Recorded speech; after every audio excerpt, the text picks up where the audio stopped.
नमस्कार, आप देख रहे हैं कुरुक्षेत्र और मैं हूं आपके साथ स्वाति श्रीवास्तव। और आज बात हो रही है कुरुक्षेत्र में अग्निपथ की, क्योंकि अग्निपथ योजना को लेकर इस वक्त पूरे प्रदेश भर में आग लग रही है। कई जगहों पर प्रदर्शन की इस तरीके की तस्वीरें आई हैं जो हम आपको दिखा रहे हैं। तस्वीरों को आप पहले देखिए, उसके बाद समझिए कि क्या इस योजना में ऐसा है जिसका युवा इस तरीके से विरोध कर रहे हैं, प्रदर्शन कर रहे हैं। अग्निपथ की आग धीरे धीरे अब जगह बढ़ती जा रही है और अग्निपथ के विरोध में इस वक्त देश भर में प्रदर्शन चल रहा है। अग्निपथ की आग बढ़ती जा रही है, तोड़फोड़, हिंसा, आगजनी। विरोध का किस तरीके का ये तरीका हो सकता है, युवाओं का गुस्सा किस तरीके से सड़कों पर उतरा है, तस्वीरों में आप देखिए। और वही इसको लेकर पुलिस प्रशासन भी लोगों से अपील कर रहा है कि आप लोग शांति व्यवस्था को बनाए रखें, लेकिन अभी भी हालात कई शहरों में बेकाबू से हो गए हैं। न सिर्फ उत्तर प्रदेश, बिहार, उत्तराखंड, हरियाणा और राजस्थान जैसे राज्यों में ये आग लगातार बढ़ती ही जा रही है और युवाओं का गुस्सा अब सड़कों पर फूट कर आ रहा है। युवाओं का कहना है कि आप इस योजना को वापस लें। 40,000 अग्निवीर एक साल, उससे अगले साल फिर 46,000, हर साल 46,000 रखे जाएंगे। 4 साल का टेन्योर अगर हम रखते हैं तो उसको पहले साल 4,70,000 रुपये तनख्वाह मिलेगी, चौथे साल जाके बढ़ते बढ़ते 6,92,000 हो जाएगी। तो औसतन 4 साल में लगभग 20 लाख रुपये उसको सैलरी से मिलेगा। बाकी फौज की सुविधाएं अलग है कि 4 साल पूरे होते तो 10 से 11 लाख रुपये तब लमसम एक अलग से मिलेगा। इसका तो इतना स्वागत सब जगह हो रहा है। आपके मन में जो शंका है बताइए, हम उसकी भी ऊपर बात करेंगे। केंद्र सरकार द्वारा घोषित की गई अग्निपथ योजना भारत के नौजवानों को देश की रक्षा व्यवस्था से जुड़ने और देश की सेवा करने का एक सुनहरा अवसर देता है। अग्निवीर हूं, यह उनकी ताजिंदगी के लिए पहचान बन जाती है। पिछले 2 साल से सेना में भर्ती की प्रक्रिया न होने के कारण बहुत से नौजवानों को सेना में भर्ती होने का अवसर नहीं मिला। यह सच्चाई है। इसलिए युवाओं के भविष्य को ध्यान में रखते हुए और उनके प्रति संवेदनशीलता दिखाते हुए प्रधानमंत्री जी के अनुमोदन पर सरकार ने फैसला किया है कि अग्निवीरों की भर्ती की आयु सीमा को इस बार बढ़ाकर 21 से 23 वर्ष कर दिया जाए। युवाओं का सवाल है, मेरी यह राय है कि उनको ये स्कीम के बारे में पूरी तरह अभी तक जानकारी सही तरह से मिली नहीं है। एक बार ये समझ जाएंगे पूरे स्कीम के बारे में तो उन्हें विश्वास होगा कि यह स्कीम न सिर्फ युवाओं के लिए बल्कि राष्ट्र और भारतीय थल सेना तीनों के लिए फायदेमंद और जरूरी है। और जिस तरीके से ये प्रदर्शन हुआ उसके बाद खुद आपको बता दें कि राजनाथ सिंह ने इसमें एक बड़ा बदलाव कर दिया है। जो आयु थी, जो सीमा थी, उसको भी उन्होंने बढ़ाकर 21 से 23 साल कर दिया है। और आपको बता दें कि इसको लेकर जगह जगह पर यह प्रदर्शन चल रहा है और हालात इतने ज्यादा बेकाबू आज हो गए कि कई वाहनों में आग लगा दी गई, ट्रेनों को आग के हवाले कर दिया गया। और लगातार युवाओं से अपील की जा रही है प्रशासन के द्वारा भी कि आप शांतिपूर्ण तरीके से प्रदर्शन करें, शांतिपूर्ण तरीके से अपनी बातों को सरकार तक पहुंचाएं। इस पर चर्चा करने के लिए हमारे साथ तमाम खास मेहमान जुड़ गए हैं। हमारे साथ हरीश श्रीवास्तव जी हैं, बीजेपी से मनीष सिंह जी हैं, प्रवक्ता आप से। हमारे साथ आसिफ रिजवी जी हैं, माफ कीजिएगा, सपा से मनीष जी हमारे साथ, आसिफ रिजवी जी हमारे साथ, कांग्रेस से कर्नल शिवदान सिंह जी हमारे साथ, रिटायर्ड लेफ्टिनेंट हैं, बहुत स्वागत है सर आपका। और कर्नल शरद शरण जी हमारे साथ, सेवानिवृत्त सेना अधिकारी। आप सभी का बहुत बहुत स्वागत है। शुरुआत सर मैं करूंगी कर्नल शिवदान जी आप ही से। सर, सवाल यही है कि इतनी आशंकित युवा क्यों हो रहे हैं देश के, क्या ऐसा है इस योजना में? देखिए, जहां तक मैं इस विरोध के बारे में देख रहा हूं, या तो इन युवाओं को इस योजना के बारे में पूरी जानकारी नहीं दी गई है और या कुछ राजनीतिक दल, जैसा कि काफी समय से चल रहा है, नागरिकता संशोधन कानून के बाद किसान आंदोलन, और अब उन्हें यह मौका मिला है तो इस पर इन्होंने विरोध इन युवाओं के द्वारा शुरू करवा दिया है।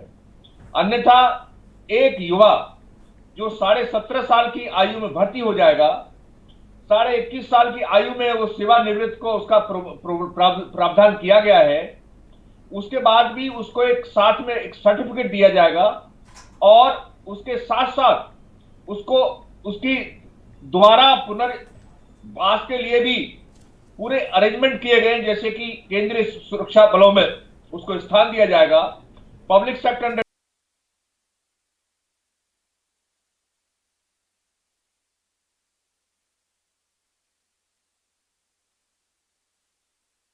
एक ऐसा मौका है अग्निपथ का जिसमें उसका व्यक्तित्व तैयार किया जाएगा, उसको हर प्रकार का प्रशिक्षण दिया जाएगा और उसके 25% युवाओं को उसमें रिटेन किया जाएगा सेना में। उसके बाद 75% को जिनको सेना से बाहर निकाला जाएगा, उनका भी पूरा पुनर्वास की योजना सरकार ने बना ली है। इसके साथ साथ पूरे देश को ये प्रशिक्षित नौजवान मिलेंगे जो आंतरिक सुरक्षा को जहां भी जाएंगे वहां पर मजबूत करेंगे।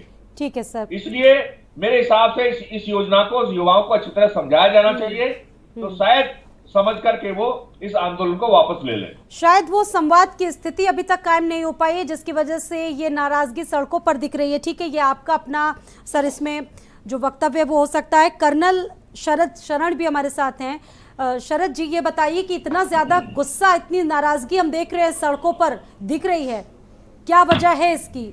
आखिरकार इस योजना का फायदा नहीं समझ पा रहे, सरकार बता नहीं पा रही उपलब्धियां, इस तरीके की हिंसा फैलाई जा रही है सड़कों पर, आपने देखा होगा, क्या कहेंगे सर? सबसे पहले तो मैं, जो हमारे युवा साथी इस समय सड़कों पे उतरे हुए हैं, मैं कल से लगातार टीवी पे देख रहा हूँ, कहीं गाड़ियों में तोड़ फोड़ हुई है, कहीं आगजनी भी हुई है। युवा हैं, एनर्जेटिक हैं, शायद थोड़े कंफ्यूज भी हों। उनको ये समझना चाहिए कि उनका भविष्य उनके हाथ में है, उनको थोड़ा धैर्य से काम लेना है और इस देश के संसाधन उनके भी हैं। तो मैं उनसे हाथ जोड़ के निवेदन करूंगा कि अपने मूवमेंट को गांधी जी के मूवमेंट से कहीं ना कहीं जोड़ें, नॉन वायलेंस का साथ लें। इतना ज़रूर है कि मैं उनकी भावनाएं, एक सैनिक होने के नाते मैं अच्छी तरह समझता हूं कि इस उम्र में हरे रंग की वर्दी को पहनने के लिए और सेना में जाने के लिए जो जज्बा और जुनून मन में होता है, जब उसको कोई सरकार अचानक एक दिन एक प्रेस कॉन्फ्रेंस में तोड़ देती है तो दुविधाएं आती हैं। मैं आपका 1 मिनट लेना चाहूँगा जी। इसके बाद मैं सरकार से भी ये अपील करूँगा कि इस तरीके से जनमानस में ये कन्फ्यूजन पैदा करने की कोशिश ना करें कि हमारे बच्चे पूरी तरह से इस योजना को समझ नहीं पाए हैं और शायद कम्युनिकेशन गैप है और शायद कुछ अदृश्य शक्तियां उनको भड़का रही हैं। इस तरह से हमारे देश में पिछले कुछ सालों से बार बार माहौल को खराब किया जाता है। मेरा उनसे भी हाथ जोड़ के निवेदन है, इस तरह से ना करें। अगर बच्चे समझ नहीं पा रहे हैं तो ये दोष उनका है जिनको समझाना है।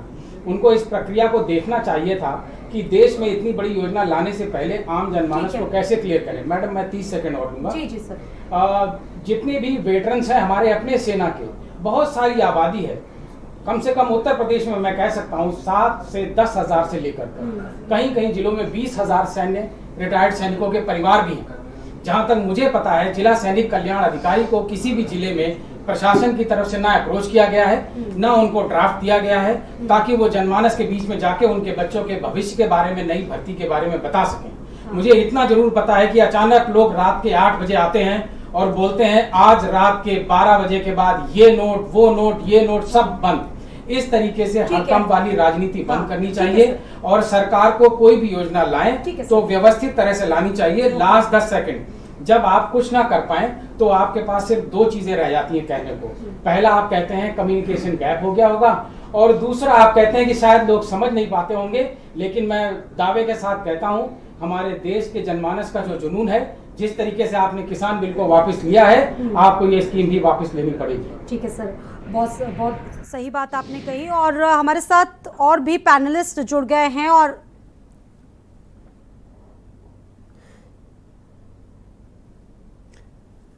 ठीक है, तो कुछ तकनीकी खामियां जिनको हम दुरुस्त लगातार करवाने की कोशिश कर रहे हैं और फिलहाल तस्वीरें हम आपको दिखा रहे हैं कि किस तरीके से शहर शहर हिंसा और आगजनी की तस्वीर आज सामने आई है। और बीजेपी नेता हरीश श्रीवास्तव हमारे साथ जुड़े हैं एज ए पैनलिस्ट। हरीश जी, बहुत स्वागत है। हरीश जी, इतना कंफ्यूजन और इतने आशंकित हैं देश के युवा की सड़कों पर उतरकर प्रदर्शन कर रहे हैं, आखिरकार क्या है इस योजना में ऐसा जो आपकी सरकार इन युवाओं को बता नहीं पाई? जरा बताइए सर।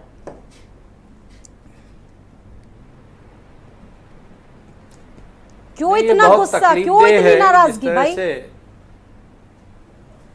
जी जी युवाओं में जो भी नाराजगी देखने को मिल रही है और जिस तरह से सार्वजनिक संपत्तियों को क्षति पहुंचाई जा रही है, ये अपने आप में बहुत ही तकलीफदेह भी है, चिंतनीय भी है। और जहां तक रहा सवाल इस योजना को लेकर के,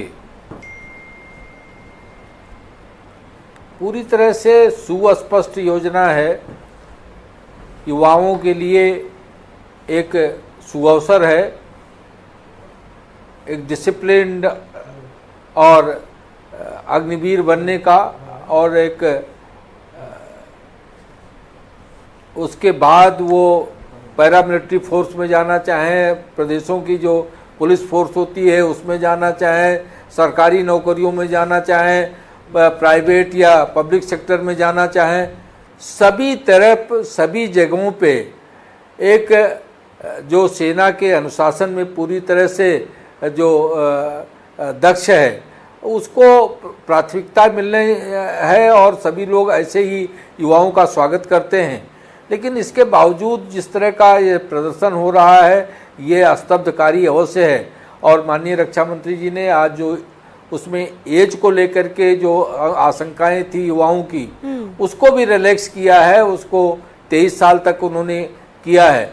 तो मुझे लगता है कि इसके बाद कोई भ्रम विभ्रम युवाओं के मन में नहीं रहना चाहिए, और एक जो देश के लिए भी काम करने के लिए और अपने व्यक्तित्व को भी एक सैनिक के अनुरूप निखारने का जो एक स्वर्णिम अवसर भारत सरकार ने दिया है, उसका लाभ उठाना चाहिए, और विभिन्न क्षेत्रों में जाकर के एक ऊर्जावान लीडरशिप देने का जो अवसर है उसको उनको ग्रहण करना चाहिए। मुझे ऐसा लगता है कि कहीं न गुस्सा इसलिए है, कल कुछ छात्रों को हरीश जी हम सुन रहे थे, उनका कहना था कि वो काफी तैयारी कर रहे थे, फिटनेस टेस्ट उन्होंने करवाया, और वो कह रहे थे कि जब सब चीज़ें हो गई और ऐन वक्त पर सरकार अपनी योजना ले आई, तो ये कहीं ना कहीं हमारे साथ एक धोखाधड़ी है। तो वो चीज़ें क्यों नहीं समझ पा रहे हैं, और वो कह रहे हैं कि टीओडी पॉलिसी है उसको भी वापस ले लिया जाए। हरीश जी, अब देखिए एग्जैक्टली क्या है मन में ये तो मैं नहीं कह सकता, लेकिन मुझे ज़रूर इस बात का आश्चर्य है कि आखिर इस तरह का जो व्यक्ति है युवाओं की, वो क्यों है। मुझे एक बात अवश्य लगती है कि युवाओं के मन में था कि अब ये भर्ती खुलने वाली है और बड़ी संख्या में युवाओं को सेना में रोजगार के अवसर, सेना में भर्ती होगी और उनको रोजगार मिलेगा।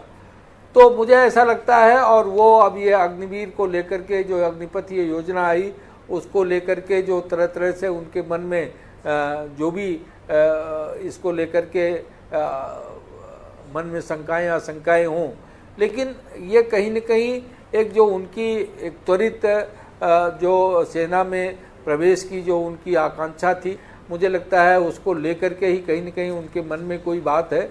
लेकिन एक जो लोग सेना के लिए तैयारी कर रहे थे उनसे अपेक्षा की जाती है कि वो एक अनुशासन में अपनी बात को अगर वो सरकार तक पहुंचाते, तो एक संवेदनशील सरकार है, संवेदनशील नेतृत्व है, निश्चित रूप से जो इस देश के युवा हैं, जो कल के इस देश के भविष्य हैं, उनकी जो कंसर्न है सरकार निश्चित रूप से उसको कंसीडर करती, और जहां भी आवश्यक होता इस योजना में उसमें संशोधन करती, उनके सुझाव को इनकॉर्पोरेट करती।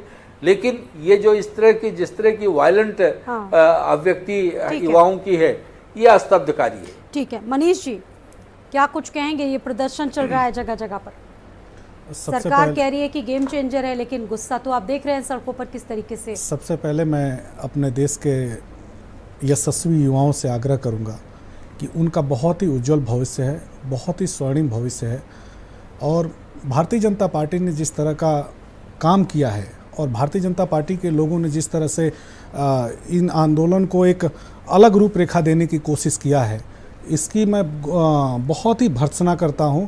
और एक बात मैं कहना चाहता हूं कि इस आंदोलन में जिस तरह से उपद्रवी युवाओं को बताया जा रहा है, उपद्रवी कहा जा रहा है, उसके ऊपर गंभीर मुकदमे युवाओं के ऊपर लगाए जा रहे हैं, गंभीर मुकदमे दर्ज किए जा रहे हैं। मैं पूछना चाहता हूं, भारतीय जनता पार्टी के जो हरीश श्रीवास्तव जी हैं, बहुत ही वरिष्ठ नेता हैं, हरीश श्रीवास्तव जी, युवाओं के ऊपर मुकदमे दर्ज किए जाएंगे इस परिस्थिति में, युवा अपनी मांग कर रहे हैं। समाजवादी पार्टी हमेशा से अहिंसक आंदोलन की समर्थक रही है। हम हिंसा में नहीं, अहिंसा में विश्वास रखते हैं और समाजवादियों का हमेशा से ये मानना रहा है कि सत्याग्रह के रास्ते पर चलते हुए आज जो देश भर में युवा अपनी मांग कर रहे हैं और युवा अपनी बात कह रहे हैं, संवाद की स्थिति स्थापित नहीं हो पा रही है। आज जो परिस्थिति पैदा हुई है, उस परिस्थिति में भारत सरकार ने अभी तक संवाद युवाओं से स्थापित करने के लिए किसी कमेटी का निर्माण नहीं किया। और समाजवादियों ने हमेशा से, स्वाति जी, समाजवादियों ने हमेशा से ये कहा है कि युवाओं का भविष्य कैसे सुरक्षित हो। जब तक देश का युवा सुरक्षित नहीं होगा तब तक हमारा देश सुरक्षित नहीं हो सकता। ये 4 बरस की कैसी नौकरी, हमारे पास स्काउट गाइड्स कैडेट्स को हम लोग बचपन से देखते आ रहे हैं, उसको आपको मजबूत करना चाहिए था। स्काउट गाइड कैडेट्स जो है हमारा बहुत ही मजबूत एक संस्था था, जहाँ पर हम सैनिकों का जो एक जीवन होता है, जो सैनिकों के एक ज़िंदगी होती है, वहाँ पे हम लोगों को सिखाया जाता है। हम लोगों ने बहुत ही एनसीसी कैडेट्स में हम लोग जा कर के सीखने का काम किया, अनुशासन सीखने का काम किया, लेकिन उसको मजबूत नहीं किया गया। और जो भारतीय जनता पार्टी के लोग कह रहे हैं कि ये रोजगार है, सेना में जाना हमारा एक बहुत ही एक हर युवा भारत का चाहता है कि हम सेना में जाएं और सेना में जाकर के हम मातृभूमि की सेवा करें, उसको रोजगार नहीं कहा जा सकता है। लेकिन भारतीय जनता पार्टी के प्रवक्ताओं ने और भारतीय जनता पार्टी के नेताओं, और मुझे तो दुख इस बात का हुआ कि आदरणीय राजनाथ सिंह जी जो भारतीय जनता पार्टी के वरिष्ठ नेता हैं, उन्होंने रोजगार युवाओं को कहा है कि हम रोजगार दे रहे हैं, जबकि 4 वर्षों से कोई रोजगार नहीं, 4 वर्षों से सेना की भर्ती नहीं की गई। और सबसे दुख की बात यह है कि 4 वर्ष जो उम्र सीमा क्रॉस कर चुके हैं लड़के, जो उम्र सीमा पार कर चुके हैं, उम्र सीमा पार कर चुके हैं, उन युवाओं का भविष्य आज पूरी तरह से खत्म हो चुका है, समाप्त हो चुका है। आशंकित युवा देश के नजर आ रहे हैं, कांग्रेस किस तरीके से देख रही है, आपका क्या स्टैंड है, जरा ये भी बता दीजिए। देखिए, सर्वप्रथम मैं ये बता दूं कि कांग्रेस किसी भी तरह के हिंसा का समर्थन नहीं कर सकती। ये आंदोलन जो भी छात्र कर रहे हैं, मैं उनसे कहूंगा कि अपने बीच में वो लोग जो हिंसा कर रहे हैं उनको पहचानें, उनको रोकें, क्योंकि हिंसा किसी भी आंदोलन को जो है वो कमज़ोर करती है। ये महात्मा गांधी का देश है, यहाँ हिंसा की कोई ज़रूरत नहीं है। अपनी बात को रखना चाहिए, क्योंकि सरकार की जो स्कीम है वो बिल्कुल बेसलेस है। मुझे लगता है कि जब भी ये स्कीम बनाई जा रही थी, इस पर चर्चा करी जा रही थी, इसमें विपक्ष के लोगों को, यूथ को रिप्रेजेंट करने वाले जो देश के विभिन्न महाविद्यालय हैं, वहाँ के छात्र नेताओं को, वहाँ के छात्र संघ के प्रेसिडेंट्स को बुलाना चाहिए था, उनसे चर्चा करनी चाहिए थी। बहुत ही शर्म की बात है कि जहाँ BUCU, इलाहाबाद विश्वविद्यालय और केंद्र के इतने अच्छे विश्वविद्यालय हैं, वहाँ छात्र संघ के चुने हुए पदाधिकारियों को बुला के इस पर चर्चा करे बगैर आपने एक ऐसी स्कीम दिन प्रतिदिन बना दी जो बेहद निंदनीय है। आप बताइए, जिस तरह से कह रहे हैं कि साहब हम 17 साल की उम्र से लेकर 21 साल की उम्र तक के बच्चों को जो है रिक्रूट करेंगे। आप बताइए, जब वो 21 साल की उम्र में, 22 साल की उम्र में, 23 साल की उम्र में रिटायर हो जाएंगे तो वो अपनी एजुकेशन तो कंप्लीट कर नहीं पाएंगे। और आर्मी के ट्रेन बच्चे क्या करेंगे? इनको इस बात पर गंभीरता से सोचना चाहिए। और मैं एक बात कहूँगा, देश का भविष्य युवाओं के हाथ में है, तो युवाओं को भी समझना पड़ेगा कि अगर हम हिंसा करेंगे तो भारतीय जनता पार्टी और उसमें बैठे हुए वो लोग जो चंद उद्योगपतियों के लिए काम कर रहे हैं, वो देश में अपनी उस पॉलिसी को जो उसको लागू करना चाहते हैं कि देश में हिंसा लगातार रहे ताकि मुद्दों पर चर्चा ना हो पाए, वो वही उसको समर्थन कर रहे हैं। ठीक है सर। मैं भारतीय जनता पार्टी से भी एक बात कहूंगा, भी भारतीय जनता पार्टी के प्रवक्ता ने कहा कि देश के युवा समझ नहीं पा रहे हैं, उनको समझाने की जिम्मेदारी किसकी है? क्या पाकिस्तान और पाकिस्तान और पाकिस्तान से लोग आगे समझाने के लिए? एक रिएक्शन जरा इस पर हम ले लेते हैं कर्नल शिवदान सिंह से। भाई शिवदान जी, लोगों में जो युवा हैं उनमें ये कंफ्यूजन की स्थिति है, नहीं समझ पा रहे कि भाई ये 4 साल की नौकरी कैसी है, 4 साल नहीं समझ पा रहे, डिफाइन नहीं वो कर पा रहे हैं। पुरानी प्रक्रिया और नई प्रक्रिया को लेकर बड़ा कंफ्यूजन है, सर समझाने की जरा कोशिश कर दीजिए। देखिए, ऐसा है कि मैंने खुद सैन्य सेवा में देखा है कि बहुत से सैनिक आने के बाद में डिस्चार्ज के लिए अप्लाई करते हैं कि हमें घर जाना है, और उसके बाद उन्हें बड़ा काफी प्रयास करना पड़ता जब जाके उनका डिस्चार्ज सैंक्शन होता है। इसलिए इस 4 साल में यदि उस सैनिक की असली इच्छा है देश में सेना में सेवा करने की, तो उसकी इच्छा के अनुरूप उसको परमानेंटली सेना में रख लिया जाएगा। और 4 साल की सेवा के बाद जब वो निकलेगा, अक्सर जो रिक्रूटमेंट होता है इन्फेंट्री वगैरह में हमारे यहाँ, उनकी अधिकतम आयु सीमा 18 साल होती है। और यदि 18 साल, जैसे 17.5 साल में भर्ती होगा, 21.5 साल में यदि बाहर आता है, तो उसी वक्त ही इसी आयु में एक आम युवा अपने लिए रोजगार ढूंढने की कोशिश करता है। तो इस आयु में जब ऑलरेडी वो 4 साल की सैनिक सेवा करके आएगा तो उसका व्यक्तित्व एक आम युवा से बेटर होगा। वो अपना स्थान अच्छी तरह बना सकता है बाहर निकलने के बाद में। और इसलिए 4 साल से, और इसके अलावा हमारे देश में काफी लंबे समय से महसूस किया जा रहा था कि अनिवार्य सैन्य सेवा होनी चाहिए जिसके द्वारा पूरे राष्ट्र का चरित्र निर्माण हो सके, जैसा कि अमेरिका में 1940 से 1973 तक चला। इजराइल में लगातार सैन्य सेवा अनिवार्य है और इसी प्रकार विश्व के 15 देशों में सैन्य सेवा अनिवार्य है हर नागरिक के लिए। इस प्रकार से हम पूरे देश को प्रशिक्षित करेंगे और देश के हर हिस्से में हमें प्रशिक्षित नौजवान प्राप्त होंगे। एक सवाल है सर, एक सवाल ये भी है कि सेना में अस्थायी नौकरी के भरोसे क्या युवा इसमें आने के लिए इंटरेस्टेड है? सर ठीक है, आपके पास देखिए ऐसा है, ये अस्थायी नहीं है, इसमें 25% को रिटेन किया जाएगा और बाकी को अर्धसैनिक बलों में, सेंट्रल पुलिस बल में और सरकार की और बहुत सी योजनाओं में रोजगार दिया जाएगा प्रेफरेंस बेसिस पर। इसको एक प्रकार से उनके पास एक एडिशनल सर्टिफिकेट होगा, एडिशनल क्वालिफिकेशन होगी कि वो अग्निवीर रह चुके हैं और इस अग्निवीर की क्वालिफिकेशन से उन्हें अच्छे अच्छे रोजगार प्राप्त होंगे जिनकी एक करता है। कंफ्यूजन ये भी है कि सर परमानेंट नहीं होने वाले अग्निवीर 4 साल के बाद क्या करेंगे, ये भी बहुत कंफ्यूजन है लोगों में। नहीं तो मैंने अभी आपको बताया है कि उनको अर्धसैनिक बलों में, सेंट्रल पुलिस क्षेत्र में, स्टेट गवर्नमेंट की नौकरियों में और प्राइवेट सेक्टर और पब्लिक सेक्टर में उनको प्रॉपर एडजस्ट किया जाएगा।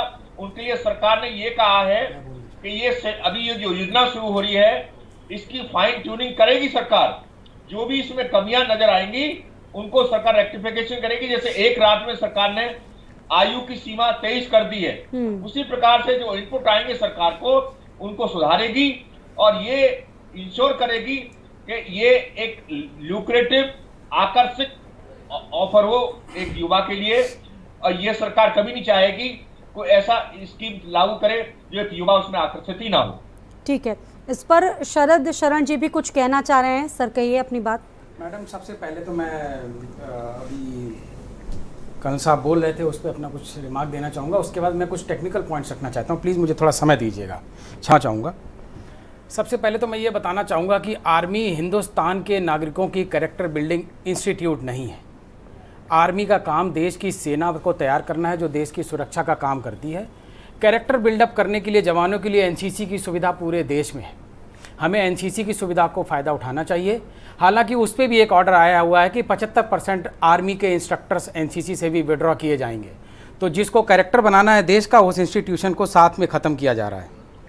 अमेरिका और इजराइल की जब हम बात करते हैं तो मैडम अमेरिका और इजराइल अलग तरह के देश हैं, डेवलप्ड कंट्रीज़ हैं। इजराइल की जियो स्ट्रैटेजिक प्रॉब्लम्स हैं जिसकी वजह से कंपलसरी सर्विस है वहाँ पे।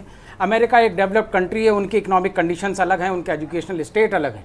लेकिन इसके साथ मैं आपको एक जानकारी ज़रूर देना चाहूँगा, यूक्रेन और रशिया का जो बीच में वॉर चल रहा है उसमें रशिया के जो इसी तरीके से संविदा पर सैनिक लिए जाते हैं उनकी कैजुअल्टी और डेथ रेट्स देख के रशिया ने सारे के सारे संविदा के सैनिक वापस अपने बंकर और बैरक्स में बुला लिए हैं। आपकी जानकारी के लिए बता रहा हूँ। दूसरी बात, ये लगातार कल शाम से मैं देख रहा हूँ एक नया सिस्टम शुरू हो गया है चैनल्स पे।